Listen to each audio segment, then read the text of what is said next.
All right, here we go. Pre AP9. This is what happened today on the 29th of March. No, why am I saying March? There is no telling where that came from. I'm sorry. It's October. We're still dealing with Of Mice and Men. We talked about chapter 3 today.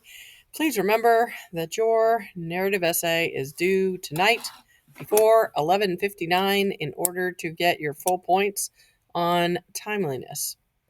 We went through chapter 3 and took about 10 minutes. I know it says a minute. I can go ahead and fix it if you want, but the bottom line 10 minutes ish to scan the chapter and write a quick summary in paragraph form of that chapter. We're going to be continuing with this if you didn't finish it, because if you're trying to read the chapter, you did not get done with this. So finish this tonight. It says about 10, I'll move this out of the way, 10 sentences.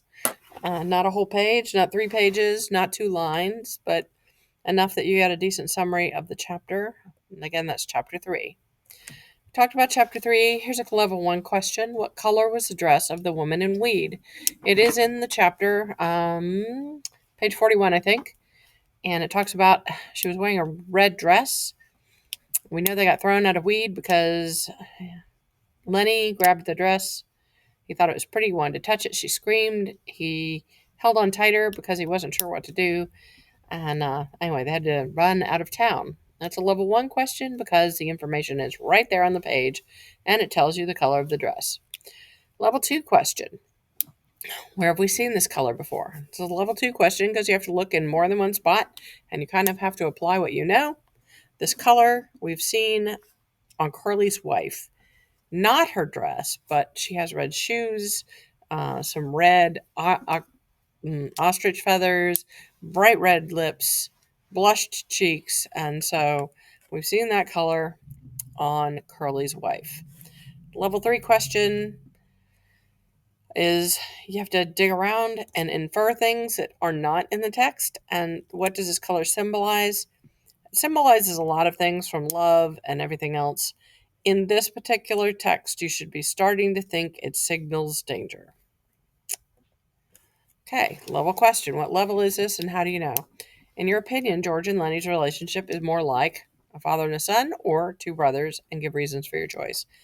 This one requires a great deal of inference. It never says that they're brothers or fathers and sons. We aren't 100% sure what they really are, other than the fact that they knew each other back home, and George knew Lenny's aunt.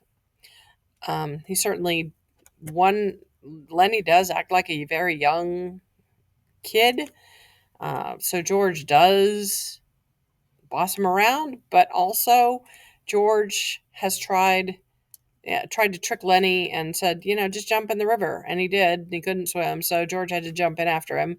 And that is more brotherly. Now, the text answer, whatever, says that a father and son, because he cares for him, he looks after him and makes sure he has a job, all of that. But there are some elements, it could be argued either way. We started on this, I think, in 4th period, but this is as far. 3 reasons why George confides in Slim. I'm going to call this a level 2 question because we have to look throughout the chapters and it does require a little bit of inference, but by stitching things together, you're going to figure that one out. And that's where we stopped today. Hope you guys had a great day and I'll see you tomorrow. Take care.